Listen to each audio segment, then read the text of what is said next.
मराठा आंदोलक आणि मनोज जरांगे यांच्यामध्ये दरी निर्माण झाल्याचा संशय व्यक्त होतोय। मराठा आंदोलक एकीकडे आणि मनोज जरांगे एकीकडे असल्याचं चित्र दिसू लागलेलं आहे। नेमकी ही फूट आहे का? खरंच ही जर फूट असेल तर ही फूट कशी पडली आहे पाहूयात लोकशाही मराठीच्या या विशेष रिपोर्टमधून।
मनोज भाऊ जे सातत्याने सांगत असतात की त्यांच्या मागे सगळा मराठा समाज आहे।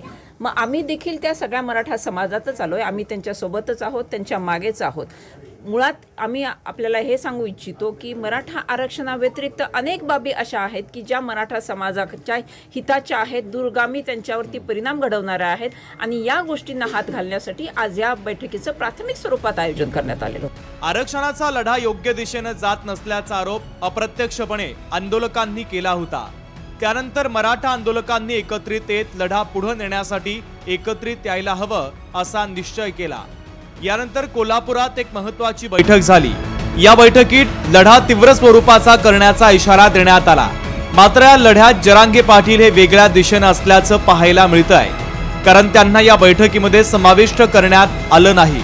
अशातच छत्रपती संभाजीनगरमध्ये वेगळ्याच स्वरूपाचं चिंतन उपोषण सुरू आहे। आम्ही सर्वांनी या ठिकाणी एक चिंतन केलं की आता सरकारने काय करायला पाहिजे। त्यामुळे मराठा क्रांती मोर्चा, मराठा क्रांती ठोक मोर्चाच्या वतीने आम्ही मराठा आरक्षणाचं पॉवर प्रेझेंटेशन म्हणजे सरकारनं आता नेमकं मराठा आरक्षणासाठी काय करायला पाहिजे त्याचं सादरीकरण या ठिकाणी आम्ही या उपोषणाच्या माध्यमातून मी स्वतः या ठिकाणी करत आहे। माथाडी कामगार नेते अण्णासाहेब पाटील यांनी 1982 साली पहिल्यांदा मराठा आरक्षणाची मागणी केली। म्हणजे सुमारे 40 वर्षांपासून मराठा आरक्षणाचा लढा सुरू आहे। मूक मोर्चे झाले, उपोषणं झाली, मोर्चे झाले आणि इतरही अनेक मार्गांनी हा लढा अद्यापही सुरूच आहे। त्यामुळे आंदोलन कुणीही करो आणि कुठेही करो, पण मराठा समाजाच्या पदरात आरक्षण पडायला हवं आणि ते कायद्याच्या कसोटीवर टिकायला देखील हवं, हीच अपेक्षा आता सामान्य मराठा बांधव व्यक्त करतात। सचिन बडे, लोकशाही मराठी, छत्रपती संभाजीनगर।